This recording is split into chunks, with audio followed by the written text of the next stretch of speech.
Furan से लिया गया था और ये पायरॉन से, ये पायरॉन होता है।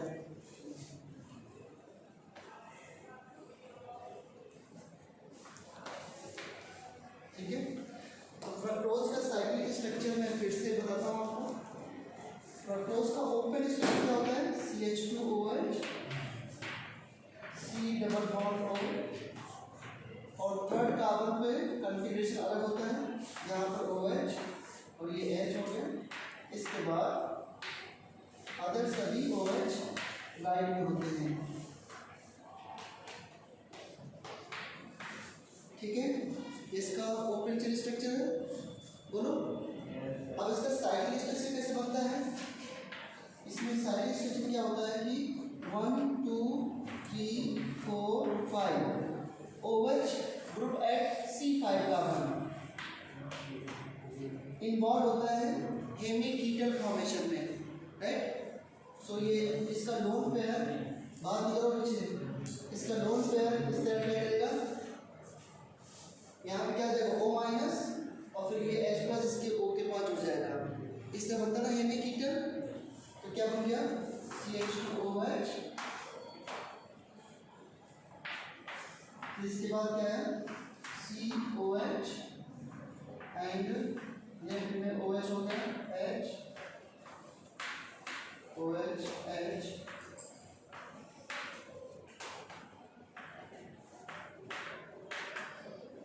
और इस तरह की फॉर्म हो गई।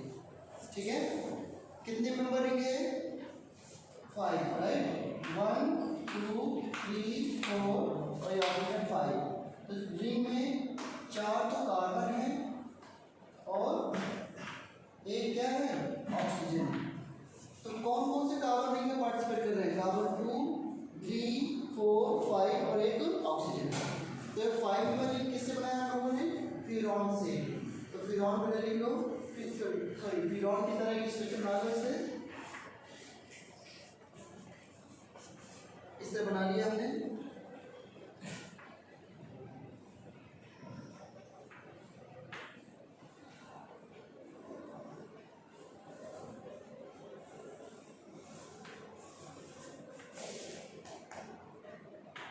ठीक है, और स्टार्ट करते हैं 5th कार्बन से। मैंने कहा था कि जब इसको यहाँ से हार्वर्ड पोजीशन बनाओगे, यहाँ से 90 डिग्री इतना पोर्शन 90 डिग्री रोटेट किया ऐसे और फिर ऊपर आया, तो CH2OH कैसे रहता है हमेशा ऊपर। तो ये CH2OH को थोड़ा सा और क्लिक कर दे।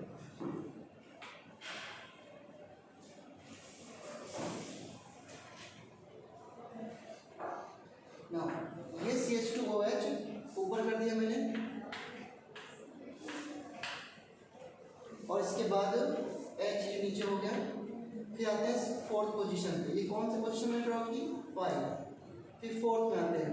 4th में OH राइट में है, राइट मतलब अबव द प्लेन, ये OH आपकी तरफ हो गया और ये H अंदर जा रहा है। फिर 3rd में OH लेफ्ट में है, यानी कि अंदर जाएगा बिलो द प्लेन। इस OH को यहाँ पे कर दिया और ये H हो गया। इसके बाद 2nd पोजीशन पे नया ट्राइसेंटर आया है, इसमें OH है और ये CH2OH है।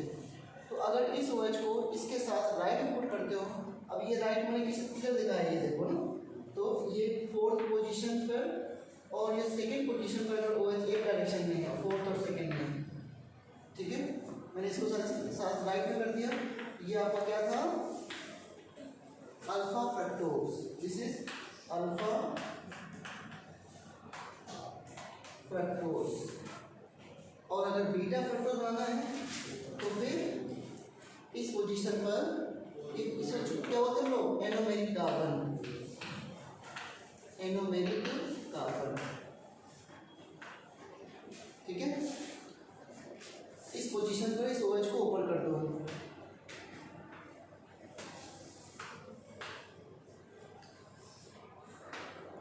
देखो इस OH को ऊपर कर दिया CH2OH, और अदर कॉन्फ़िगरेशन कांस्टेंट रहेंगे।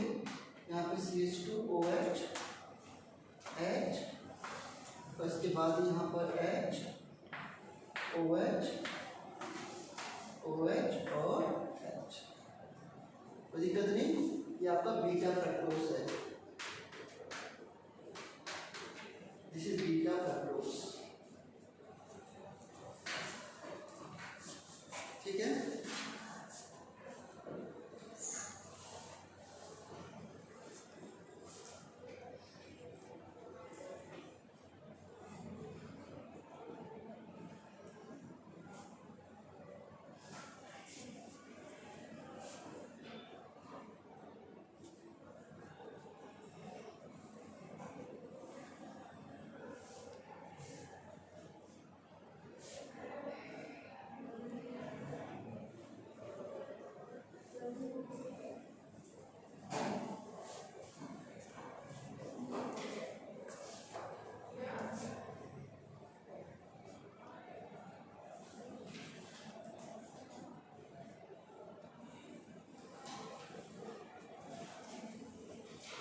नाम क्या है फ्रक्टोज का?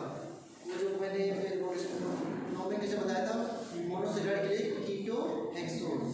फ्रक्टोज को हम लोग कीटोहेक्सोज भी कहते हैं ना, कीटोहेक्सोज। तो जितने भी हेक्सोज हैं वो सारे क्या होंगे? C2NO1, correct? बोलो। और जितने भी एल्डो हेक्सोज हैं वो कौन से एनोमर होंगे? C1NO1, याद है ना? Anomers are different configuration at anomeric carbon only. Yes, in case of aldehyde they are different configuration only at C1 position. In case of ketone they are different position at C2 position. तो बताओ जरा alpha and beta fructose कौन से anomer है? Alpha और beta में क्या फर्क है? केवल C2 पोजीशन पे कन्फ्यूजन अलग है ना। तो अल्फा और बीटा कौन सा एनोमर है? एनोमर कौन सा एनोमर है? C2 एनोमर, ठीक है ना। और अल्फा ग्लूकोज और बीटा ग्लूकोज कौन से एनोमर थे? C1 एनोमर ना। तो alpha glucose and beta alpha fructose and beta fructose और C2 एनोमर। एनोमर की डेफिनेशन मैंने कल बता दी थी ना आप लोगों को। हाँ, अल्फा एंड बीटा फ्रक्टोज और C2 एनोमर। इस तरह लिखना चाहिए C2 ना कि इस तरीके से।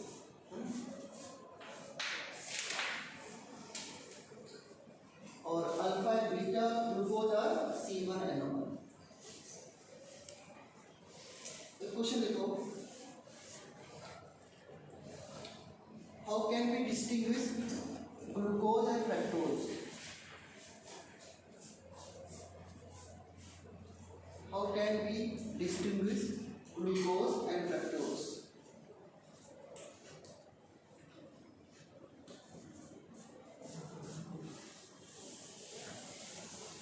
Option A लिखना टॉलेंट टेस्ट, ऑप्शन बी लिखना फेलिंग टेस्ट,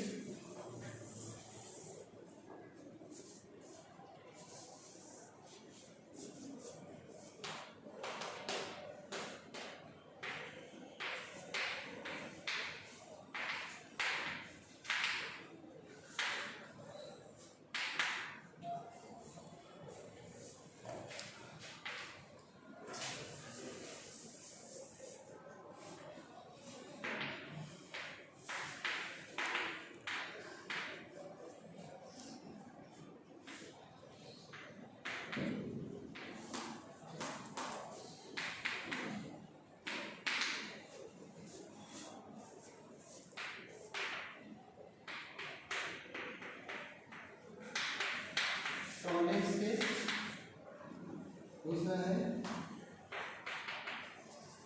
फेलिंग टेस्ट,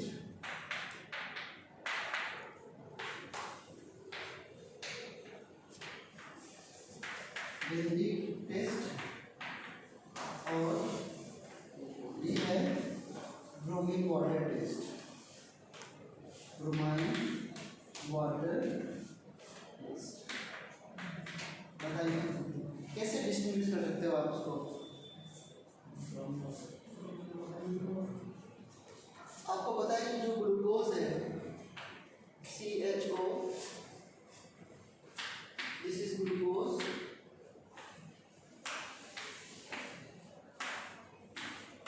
तीसरे कार्बन पर OH अलग होता है,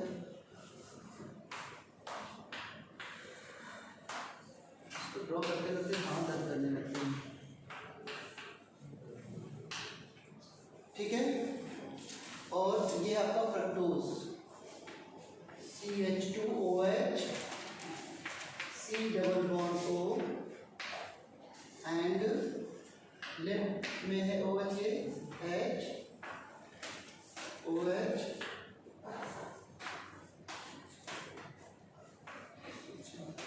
और ये CH2OH, ठीक है।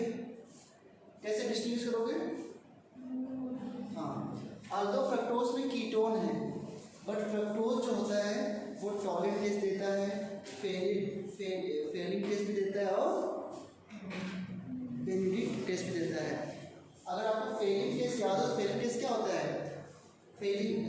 फेरिन बी का मिक्सचर होता है। फेरिन ए क्या होता है, एक्वस कॉपर सल्फेट। फेरिन बी क्या होता है, सोडियम पोटेशियम टार्टरिक एसिड है ना, सोडियम पोटेशियम टार्टरेट का एक्वस सॉल्यूशन, जिसे हम रोचीज सॉल्ट भी कहते हैं। बट बेंडिक टिश्यू में क्या होता है, एक्वस कॉपर सल्फेट के साथ सोडियम पोटेशियम टार्टरेट ना लेकर के सोडियम पोटेशियम सिट्रेट ले लेते हैं बस। टार्टरिक एसिड की प्लेस में क्या होता है यहाँ पे, सिट्रिक एसिड। ये आपने पहले लिखा हुआ है। कॉपर 2+ का कॉम्प्लेक्स बन जाता है, इसलिए इसको लेते हैं। टार्टरिक एसिड के साथ भी कॉपर 2+ का कॉम्प्लेक्स होता है और इसके साथ भी होता है। ओके, अब बताओ क्वेश्चन ये है कि फ्रक्टोज जो है वो टॉलरेंस क्यों देता है। अब ये क्वेश्चन है, ब्रोमीन वाटर से डिस्ट्रीब्यूट कर सकते हैं। अगर इसके निकाल दो ब्रोमीन वाटर से तो Br2+ वाटर। Br2 वाटर का पता है कलर कैसा होता है आपको, पता है कैसा होता है, ब्राउन कलर है ना, ब्राउन कलर। ब्राउन कलर में NO2 गैस भी आ रही है, NO2 गैस भी ब्राउन वेपर होती है। क्वेश्चन आ चुका है। तो जब इसके रिएक्शन Br2 वाटर से कराएंगे तो it is a mild oxidising agent और ये एल्डिहाइड को एसिड में ऑक्सीडाइज कर देता है। कैसे होगा, 2HBr+ ऑक्सीजन और ये ऑक्सीजन इसको ऑक्सीडाइज कर देगा। ये रिएक्शन आप लोगों ने लिख रखी है कॉपी में, ठीक है ना। ये क्या बन जाएगा, 2HBr+ ऑक्सीजन और जो नेसेंट ऑक्सीजन बनेगी वो इसको ऑक्सीडाइज कर देगी। तो क्या बनेगा, COH single bond OH H और यहाँ पर OH H।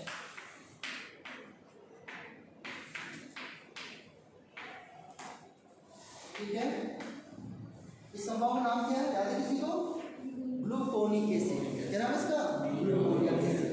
ग्लूकोज से ग्लूकोनिक एसिड बन गया। फ्रक्टोज ये इसी के साथ रिएक्ट कर पाता है Br2 वाटर के साथ। देखो ध्यान से, अब समझते हैं कि फ्रक्टोज टॉलरेंस क्यों देता है।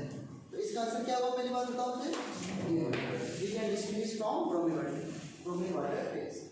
नाउ क्वेश्चन अराइजेस कि फ्रक्टोज टॉलरेंस फेरिक टेस्ट क्यों देता है। इस बात को क्वेश्चन के फॉर्म में लिख लो कि फ्रक्टोज टॉलरेंस और फेरिक टेस्ट क्यों देता है, या बेरिडिक टेस्ट क्यों देता है, क्वेश्चन लिख लो।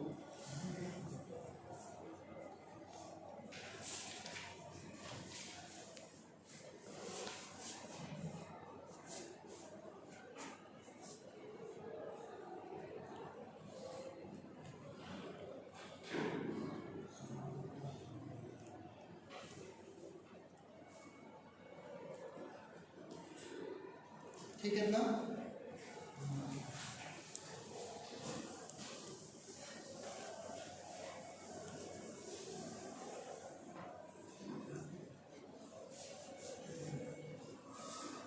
देखो ध्यान से, देखो आपको पता है कि फेरिक टेस्ट हो या फिर टॉलरेंस टेस्ट हो, सभी कौन से मीडियम में होते हैं टेस्ट, बेसिक मीडियम में। याद है ना, टॉलरेंस रीजन क्या होता है, Ag++ चार्ज OH- और फेरिक टेस्ट किसमें होता है, कॉपर 2+ एंड OH-। शॉर्ट में नहीं लिखते था आपको। देखो बेसिक मीडियम में क्या होता है, अगर ये टेस्ट बेसिक मीडियम में होते हैं तो बेसिक मीडियम में जो बेस होता है, देखो ये कीटोन और OH में किसकी प्रायोरिटी ज़्यादा होती है, कीटोन की। तो इस कार्बन को बोलेंगे अल्फा कार्बन और इस कार्बन को भी क्या बोलेंगे, अल्फा कार्बन। कीटोन के जस्ट साइड वाले कार्बन क्या होंगे, अल्फा कार्बन। तो इसको हम लोग कह सकते हैं अल्फा हाइड्रोक्सी कीटोन। फ्रक्टोज को क्या बोल सकते हैं हम लोग, अल्फा हाइड्रोक्सी कीटोन। ये अल्फा हाइड्रोक्सी कीटोन है, अल्फा हाइड्रोक्सी कीटोन। ठीक है, तो बेसिक मीडियम में क्या होता है, फिनोल, इसका एनोलाइजेशन होता है। देखो इस OH- ने यहाँ से क्या ले लिया, H+ आयन और ये बॉन्ड ऐसे टूट गया। डाउट किसी को, जब यहाँ पे CH नेगेटिव आ गया, देखो ध्यान से, CH- and OH, C double bond O, और इतना पोर्शन मैं इतना छोड़ रहा हूँ।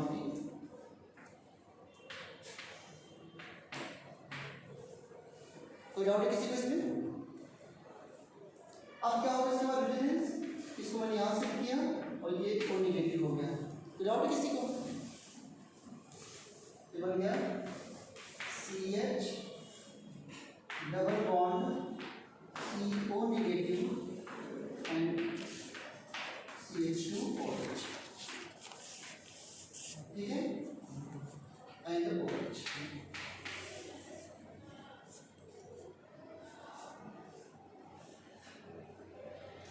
अभी तो कोई डाउट है बताओ, सब कुछ में आ गया? कहीं कोई गलत नहीं लिखा मैंने? यहाँ पर सी एच का ना सी एच यहाँ पर सी एच और यहाँ पर एच, करेक्ट। फिर इसके बाद क्या किया, अभी नोट मत करो इसको समझने के लिए। इसके बाद फिर OH माइनस किया हमने। अब OH माइनस यहाँ पर डेल्टा नेगेटिव है, यहाँ पर डेल्टा पॉजिटिव है। इस प्रोसेस का नाम क्या होता है जो मैंने यहाँ से यहाँ तक किया है? What is this? This called enolisation. और टॉटोमेटर में आपने किया है इनोलाइजेशन, याद करो, मत नोट करो पार्ट अभी। ये CH3CHO है, याद है ना? इसके से थोड़ा और बेस से H प्लस से, तो बेस ने यहाँ से क्या लिया? H प्लस आयन लिया। देखो यहाँ पर CH2H मैं ऐसे कर देता हूँ, इस बेस ने यहाँ से H प्लस लिया और फिर यहाँ पे क्या आ गया? नेगेटिव। ये नेगेटिव यहाँ पे शिफ्ट हुआ और ये ऊपर चला गया। समझ रहे हो कैसे हुआ? इस OH माइनस ने यहाँ से क्या लिया? H प्लस आयन, यहाँ पर नेगेटिव आया, ये नेगेटिव मैंने यहाँ से किया, इधर आ गया, तो क्या बना? CH2 double bond CO minus और H। ये आपने एल्डोल रिएक्शन बहुत किया है और टॉटोमेरिज्म भी अलग से पढ़ाई थी। ये क्या हो गया आपका? इनॉल। अरे यहाँ पे H लगा दो तो इनॉल नहीं हो गया। तो जब भी अल्फा हाइड्रोक्सी कीटोन होगा तो इनोलाइजेशन हो सकता है, ठीक है ना? अब क्या हुआ इसके बाद देखो ध्यान से, इस OH माइनस ने यहाँ से H प्लस लिया, जब यहाँ से H प्लस से लिक्विड चार्ज यहाँ पे आएगा, बोलो क्या ऑक्सीजन पे लिक्विड चार्ज आएगा? OH माइनस ने यहाँ से H प्लस लिया, डेल्टा प्लस है, ये नेगेटिव आया, जो नेगेटिव आया ये यहाँ पे शिफ्ट किया मैंने और ये इधर आ गया, रेजोनेंस, ठीक है? तो क्या होगा देखो, CH डबल बॉन्ड O, समझे? Single bond C minus O।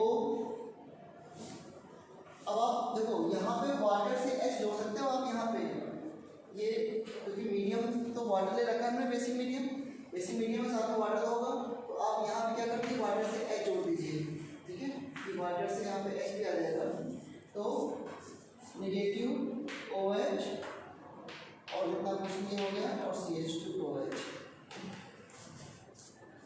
ठीक है? इसके बाद फिर क्या होगा? यहाँ पे वाटर क्या हो जाएगा? H, तो फिर हमने H प्लस दे दिया इसको, ये बन गया CHO और HOH, और इस पोजीशन पे क्या था? OH H, फिर OH H।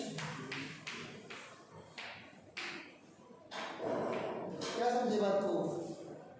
कि अल्फा हाइड्रोक्सी कीटोन जो होता है वो बेसिक मीडियम में क्या बन जाता है? Aldehyde. Alpha hydroxy ketone basic medium में क्या बन जाता है? Aldehyde. That's why fructose give Tollens test, क्योंकि जब फ्रक्टोज के पास टॉलेंस रीजन आता है तो वो फ्रक्टोज का कीटोन नहीं देखता है, वो उसका एल्डिहाइड देखता है। ये देखने की बात है बस, ठीक है ना? कौन किसको क्या समझता है, समझिए ना बात को? तो फ्रक्टोज को वो एल्डिहाइड की नज़र से देखता है, कौन? टॉलेंस रीजन और फेरिंग रीजन और बेंडिक रीजन। ब्रोमीन वाटर में ऐसा क्यों नहीं हुआ? बिकॉज ब्रोमीन वाटर में बेसिक मीडियम नहीं है, इसलिए ये इनोलाइजेशन नहीं हो पाए। तो अगर लैंग्वेज देखनी है तो आप क्वेश्चन आ जाए कि फ्रक्टोज क्यों देता है टॉलेंस रीजन टेस्ट, तो बोलोगे due to enolisation fructose convert into aldehyde group, that's why it gives Tollens test. लिख लो इस बात को पहले। हाँ, कीटो ग्रुप भी, हाँ कीटो ग्रुप दे रहा है, अगर तभी कीटो होगा, तभी कीटो देगा जब अल्फा हाइड्रोक्सी, अगर कोई कीटो नहीं देगा। अल्फा हाइड्रोक्सी कीटोन ऐसे तो प्रोपेन प्रोपेनॉन और एल्डिहाइड कैसे डिफरेंस होगा? देखो जरा, ग्लूकोज गिव्स टॉलेंट टेस्ट,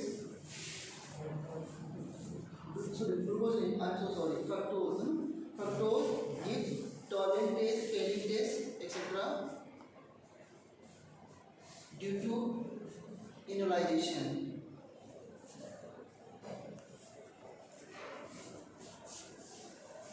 इनॉल बनना, इनॉल क्या होता है? कार्बन डबल बॉन्ड कार्बन पे OH आ जाना, इनॉल है ना, ये इनॉल है ना, देखो इन और ऑल, और इनॉल बनने के प्रोसेस का नाम क्या होता है? इनोलाइजेशन। ठीक है, तो fructose give Tollens test, Fehling test etcetera due to enolisation. इसके बाद ये मैकेनिज्म नोट करो। थोड़ा सा आप लोग जब बोर्ड एग्जाम हो तो थोड़ा लैंग्वेज का ध्यान रखना। मैं ज़्यादा जो है मतलब जो कॉपी में जो है ना मेंटेनेंस बहुत अच्छी लैंग्वेज होती है अंग्रेजी, वो मैं नहीं लिखा पाता, वो आपको समझा दूंगा हर चीज़ को, लैंग्वेज से ध्यान रखना तभी 100 पॉइंट्स आएंगे। और वैसे भी लैंग्वेज किस में लिखनी है? लैंग्वेज इंग्लिश में लिखनी है ना। केमिस्ट्री में तो बेसिकली अगर केमिकल रिएक्शन ना पता हो तो लैंग्वेज में क्या लिखोगे? अब आपको पता है कि डायमंड डीमर रिएक्शन में फिनॉल रिएक्शन क्लोरो फॉर्म से होती है। अब आपको ये याद नहीं है कि डायमंड डीमर में फिनॉल रिएक्शन क्लोरो फॉर्म आती है, और लैंग्वेज बहुत कुछ लिखा है कि क्या लिखोगे? ये डीमर एक बड़े अच्छे इंसान थे, जब भी मिले बहुत अच्छा लिखे, है ना, कुछ भी इससे फर्क पड़ने वाला है क्या अगर रिएक्शन नहीं पता होगी तो? इस तरह मैंने देखा हर चीज़ की बढ़िया से।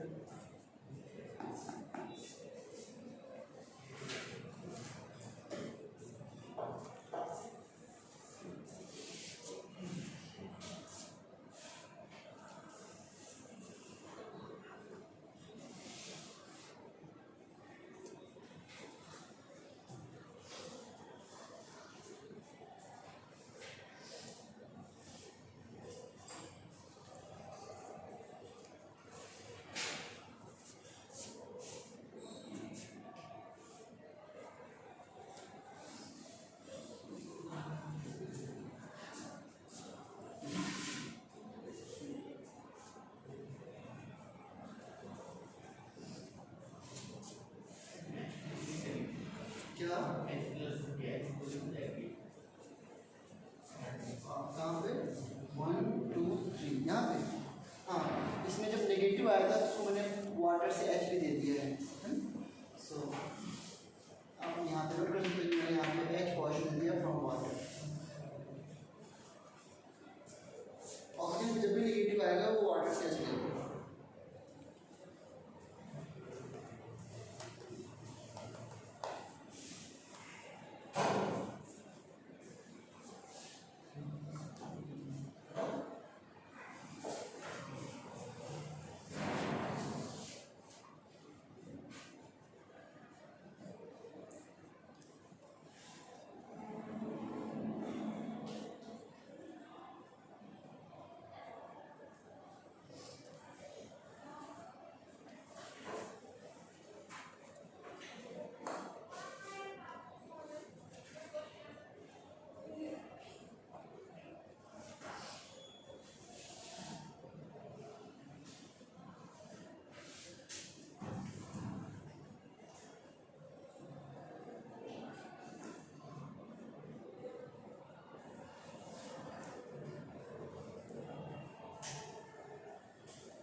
इरेज कर दूँ? बोलो। देखो एक बार इसको और मैकेनिज्म समझ लेते हैं, वे शायद से इतना बड़ा मॉलिक्यूल था थोड़ा कम समझ में आया हो। एक जनरल सी मैकेनिज्म पहले भी की थी मैंने वैसे तो, एल्डिहाइड ग्लूकोज में सॉरी एल्डिहाइड कीटोन्स मैंने बहुत कुछ पढ़ाया था आपको, वो सब चीज़ें याद हो बहुत अच्छी बात है। देखो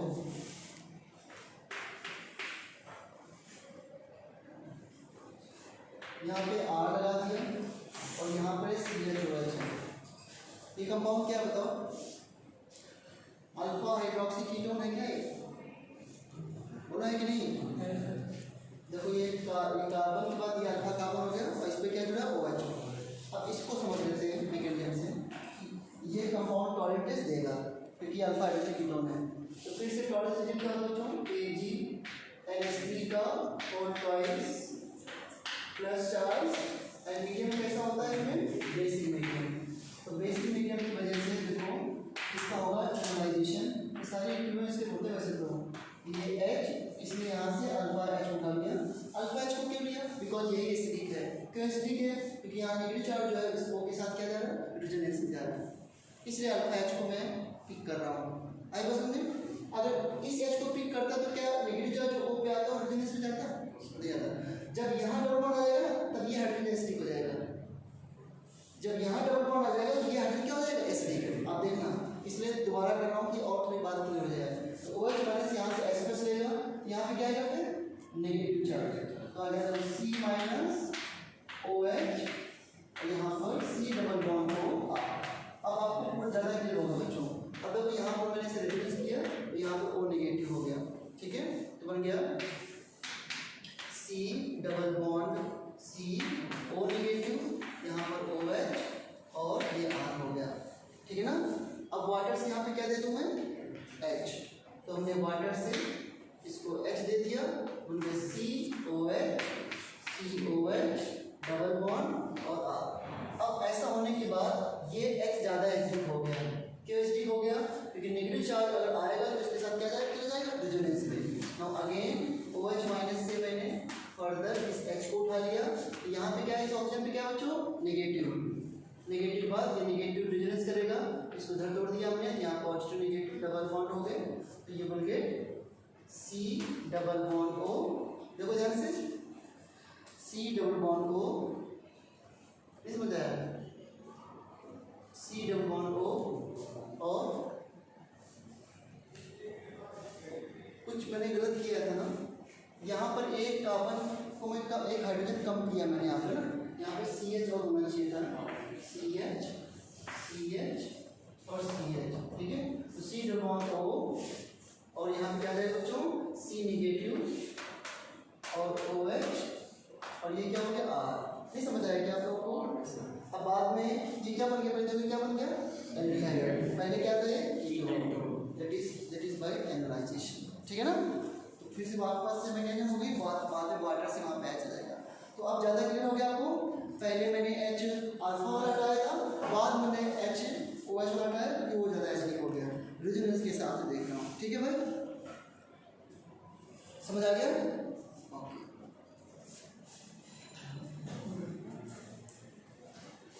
अब इसमें नोट करने लायक कुछ नहीं तो कर चुके हो। अब अगला क्वेश्चन फिर से लिखो। याद करो मैंने एक क्वेश्चन लिखवाया था कि पेंटा एसीटेट जो ग्लूकोज होता है वो भी NH2OH से रिएक्ट नहीं करता, ऑक्साइड से रिएक्ट नहीं करता। देखो इस बात को, penta acetate of glucose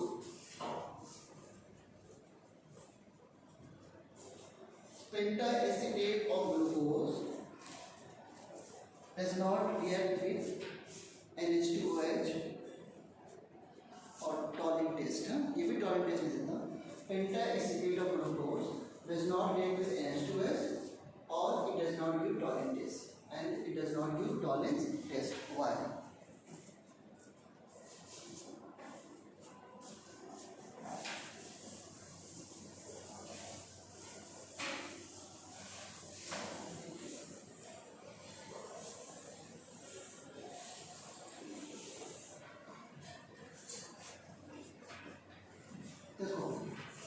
penta acetate of glucose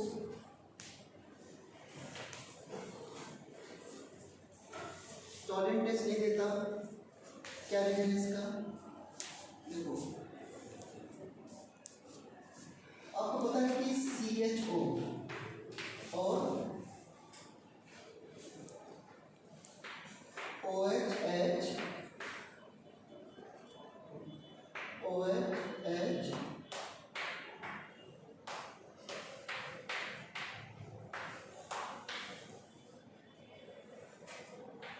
ये ग्लूकोज है ना बच्चों, ये ग्लूकोज है ना, इसका साइक्लिक स्टेट कैसा होता है? इसमें आप इसका लोन पेयर यहाँ क्या कराते हो ना,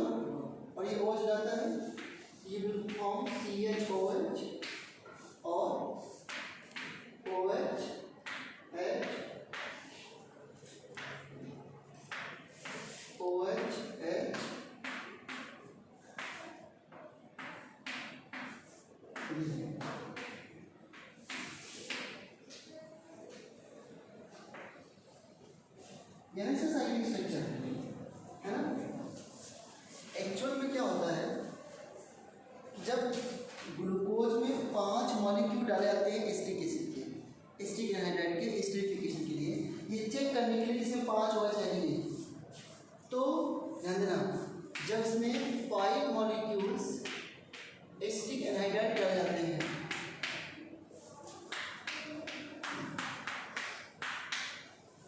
ठीक है, कितने मॉलिक्यूल डाले गए, 5 प्लस, ये सबको पता है कि how alcohol and acetic anhydride react. अगर मैं अल्कोहल रिएक्शन एसिडिफिकेशन है एसिटिक एनहाइड्राइड से कराऊं, CH3 ले लेता हूँ, CH3 C double bond O C double bond O CH3, तो ये SN2 टाइप रिएक्शन होगी। इसके पास लोन पेयर है, ये इस पे अटैक करेगा और ये ग्रुप लीव कर जाएगा, ठीक है। तो CH3CO माइनस बना, ये CH3CO माइनस यहाँ से क्या ले लेगा, H प्लस आयन, क्या बनेगा बताओ जरा मुझे, RO और C double bond O CH3 plus plus CH3COH, इस तरह से होगी, बोलो। तो जब ये मॉलिक्यूल रिएक्ट करेगा इसके साथ तो कैसे होगा, CHO C double bond O CH3 और यहाँ पर O C double bond O CH3, कितने हो जाएंगे, 1 2 3 का होल प्राइस, और इसके बाद यहाँ पर O है जो कि इससे जुड़ा हुआ है इससे, ठीक है, और लास्ट में क्या है, CH2O C double bond O CH plus 5 molecule किसके बन जाएंगे, एसिटिक एसिड के, प्लस 5 मॉलिक्यूल ऑफ CH3COH। अब एक बात समझ आती है, पहले जो मैंने रिएक्शन कराई थी ना ग्लूकोज एसिटिक एनहाइड्राइड से, वो डिफरेंट थी। एक्चुअल में रिएक्शन ग्लूकोज की ऐसे ही होती है, जब ग्लूकोज मॉलिक्यूल के पास 5 मॉलिक्यूल एसिटिक एनहाइड्राइड्स के आते हैं रिएक्ट करने के लिए, तो ये ग्लूकोज के ओपन चेन से रिएक्ट नहीं करते, ग्लूकोज के साइक्लिक चेन से रिएक्ट करते हैं। साइक्लिक चेन में भी कितने, साइक्लिक लिंक में भी कितने कार्बन, कितने OH है ग्लूकोज के, देखो 1 2 3 1 2 3 4 5, 5 तो है, और ओपन चेन में भी कितने हैं, 5। लेकिन अगर ओपन चेन में कराते तो CHO फ्री रहता है ना, और साइक्लिंग में कराते तो देखो जो ये आया है ये किसमें चला गया, एसिडिफिकेशन चला गया, अब ये फ्री नहीं हो सकता। तो इसीलिए ग्लूकोज की रिएक्शन जब एसिटिक एनहाइड्राइड से होती है, तो जहाँ पर जो एनोमेरिक कार्बन में जो OH आता है वो एसिडिफिकेशन में चला जाता है, और कोई भी एल्डिहाइड इसमें फ्री नहीं रहता है, इसलिए NH2OH या टॉलिन बेस इस तरह के नहीं देता है। तो जो पहली रिएक्शन थी वो तो मैंने लिख दिया था, क्योंकि बुक में कहीं वो मेंशन है, बट एक्चुअल में रिएक्शन यही है कि जो एसिटिक एनहाइड्राइड में 5 मॉलिक्यूल होते हैं वो एक उसके साथ रिएक्ट करते हैं जहाँ पे CHO ग्रुप होता है, क्योंकि ये साइक्लिक स्ट्रक्चर से रिएक्ट करते हैं, मतलब ग्लूकोज के साइक्लिक फॉर्म से रिएक्ट करता है कौन, एसिटिक एनहाइड्राइड। जो साइक्लिक फॉर्म से रिएक्ट करता है तो जो OH ये है, ये फ्री वाला OH, जो कभी इसमें इसके ओपन में इक्विलिब्रियम रहता है ना, मैंने क्या था कि साइक्लिक और ओपन में क्या होता है, इक्विलिब्रियम। तो ये जब एसिटिक एनहाइड्राइड आता है तो बेसिकली इक्विलिब्रियम किधर लाई करता है, टुवर्ड साइक्लिक फॉर्म, और जहाँ पे एल्डिहाइड था वो फ्री नहीं रहता, वो अब एसिटिक एनहाइड्राइड से रिएक्ट करके पेंटाएसिड में इन्वॉल्व है। चलिए समझ पा रहे बात को, बोलो बोलो बोलो। तो क्या अब जो मॉलिक्यूल बना है ग्लूकोज पेंटाएसिडेट, क्या उसमें एल्डिहाइड ग्रुप है क्या, नहीं है ना, इसलिए वो ऑक्साइड से रिएक्ट नहीं कर सकता, इसलिए वो टॉलिन टेस्ट नहीं दे सकता। लिख लो पहले,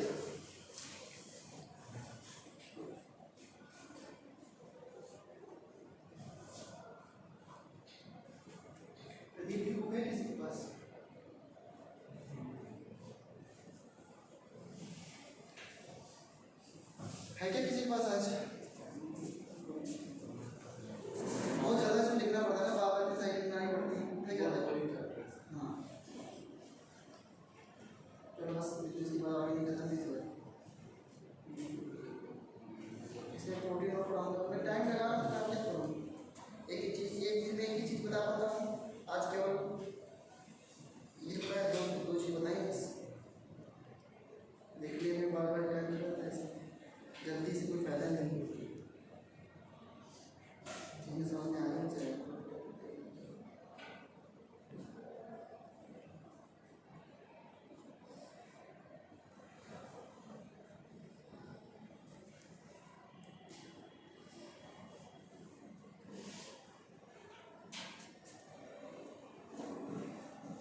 pentacetate of glucose does not have free aldehyde group.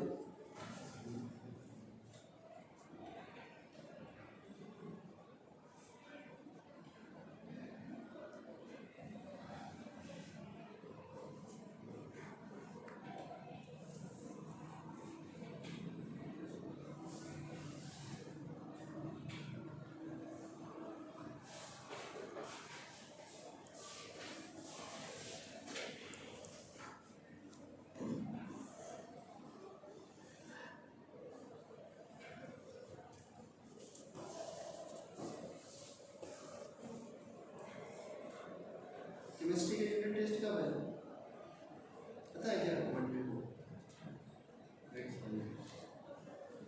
Monday कौन सी डेट है? पहला पेपर किसका है? फिर केमिस्ट्री का फिर केमिस्ट्री। तो ये पीरियड में होगा टेस्ट तो छुट्टी तो अपने टाइम से होगी ना, क्लासेस भी चलेंगी।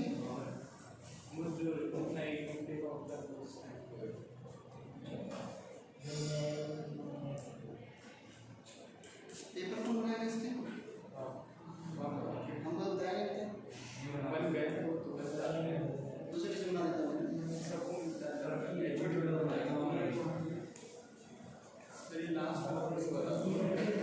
क्या?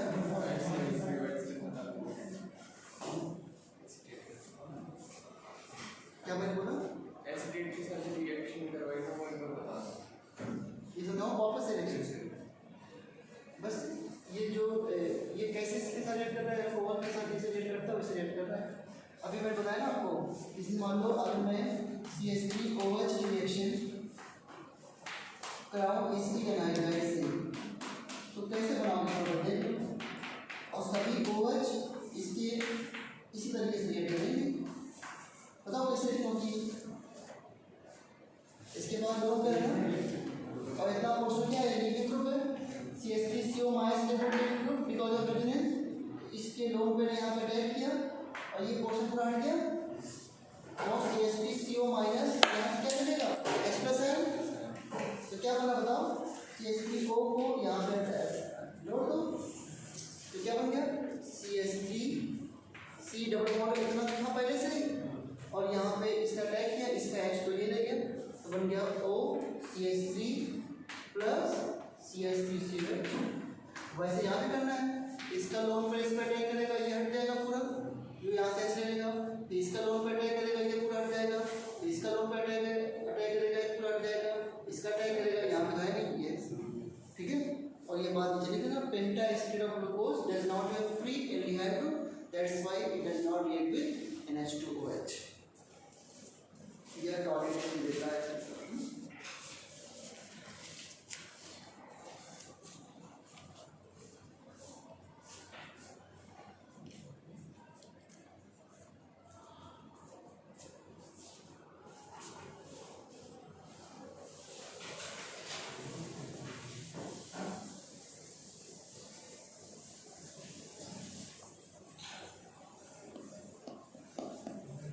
अब देखो ध्यान से, इसके बाद इसमें इतना तो आपके इस बार के बोर्ड के सिलेबस में है और वैसे बोर्ड सिलेबस में इतना ही तक आता है, जब डिलीट करें चाहे न करें।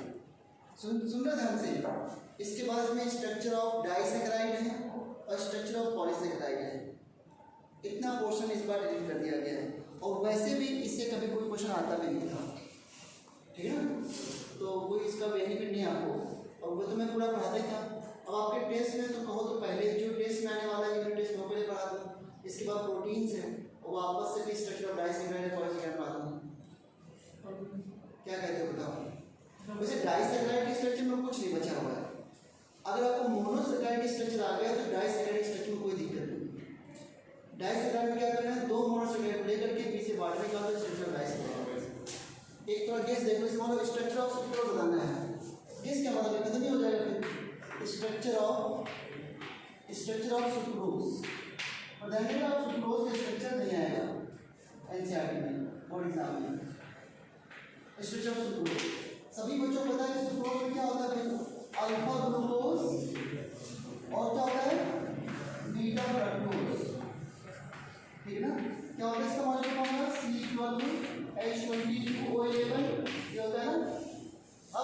इन दोनों के बारे में फॉर्मूला क्या है?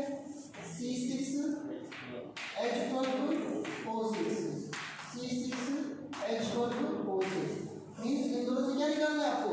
वाटर। और क्या बन जाएगा? सुक्रोज का स्ट्रक्चर। तो इन दोनों के स्ट्रक्चर बना लो और बीच से वाटर निकाल दो। अब क्वेश्चन किस पोजीशन में वाटर निकालना है? वैसे ध्यान रखो कि जो आपका क्या होता है, C1 alpha glucose with C2 beta of fructose. बस ये आपको ध्यान रखना पड़ेगा कि इसके C2 पोजीशन से लिंक होता है by glycosidic linkage. By glycosidic linkage. ये ग्लाइकोसिडिक लिंकेज किस तरह होती है? Ether linkage. ईथर किस तरह होती है? तो बड़ी स्टेबल होता है। देखो ध्यान से, अल्फा ग्लूकोज में ड्रॉ करता हूँ। ये हमारा है अल्फा ग्लूकोज। कैसे पता लगाते हैं कौन सा एनोमरिक कार्बन है? देखो ऑक्सीजन के जस्ट बगल वाले कार्बन जहाँ पर OH हो वो एनोमरिक कार्बन होता है। अल्फा ग्लूकोज में OH यहाँ पे था ना, बोलो, और यहाँ पे CH2OH तो ऊपर ही होता है, H ये OH। तीसरे कार्बन 1 2 3 तीसरे कार्बन पे कंफ्यूजन अलग है ना, तीसरे कार्बन को OH ऊपर कर दिया और ये आपका हो गया अल्फा ग्लूकोज।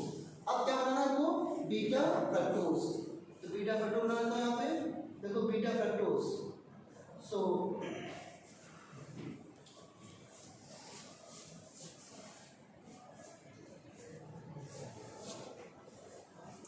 बीटा फ्रक्टोज को इस तरह उल्टा करके लिखना पड़ेगा।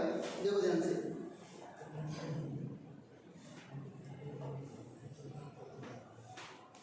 याद करो बीटा फ्रक्टोज बनाने के लिए यहाँ पे ऑक्सीजन है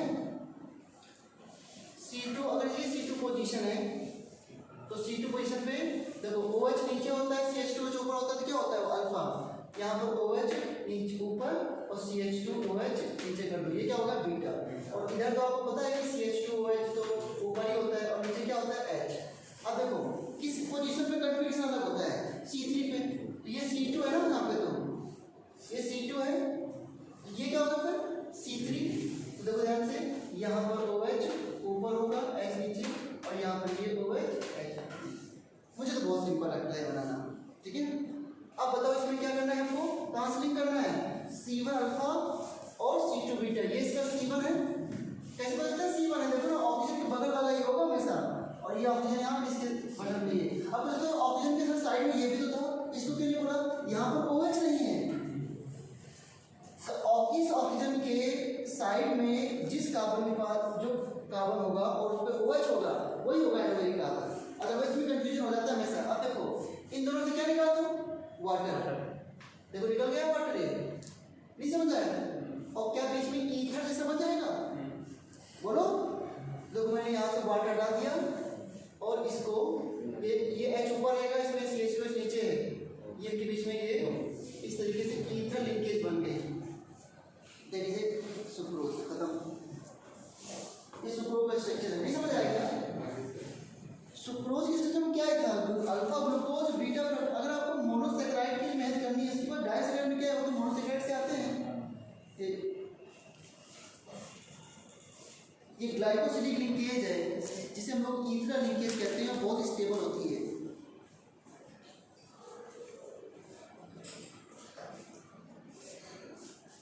That is called a glycosidic linkage, stable linkage.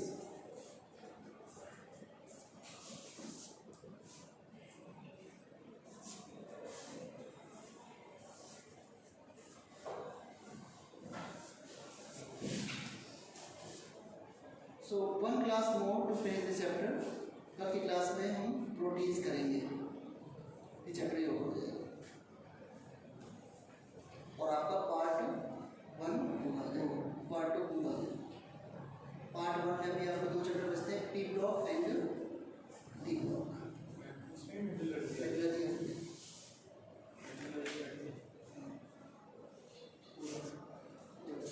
Board exam वैसे तो सारा काम है।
ग्लाइकोसिलिक लिंकेज के बारे में देखो थोड़ा सा।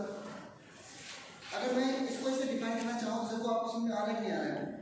Oxide linkage form by the loss of water molecule when two monosaccharide are joined together through oxygen atom is called glycosidic linkage. नहीं क्लियर है? हाँ क्लियर करो। The oxide linkage formed by the loss of water molecule. The oxide linkage formed by the loss of water molecule. By the loss of water molecule when two monosaccharides are joined together. When two monosaccharides are joined together through oxygen atom. Through oxygen atom is called glycosidic linkage. Is called glycosidic linkage. ऐसे लगान लगता है। और यही reason है कि sucrose non reducing sugar होता है। क्यों सुक्रोज नॉन रिड्यूसिंग होता है? क्योंकि जहाँ से ये ओपन हो सकता था वहीं से क्या हो गए, ये ज्वाइन हो गए। तो सुक्रोज बाकी सभी में ऐसा नहीं होता। बाकी सभी यहाँ पे जितने डाइसेकेट होते हैं वो C1 एक का C1 और दूसरे के C4 से जुड़े होते हैं। तो एक एनोमेरिक कार्बन फ्री होता है हमेशा, तो वो पानी में क्या होता है, फ्री होकर के लेयर बना देता है, वीडियो बना देता है। तो sucrose is a non reducing sugar because both anomeric carbon of alpha glucose and beta fructose are joined together. इसलिए वो कभी फ्री नहीं हो सकते हैं, they cannot be converted to aldehyde, that's why.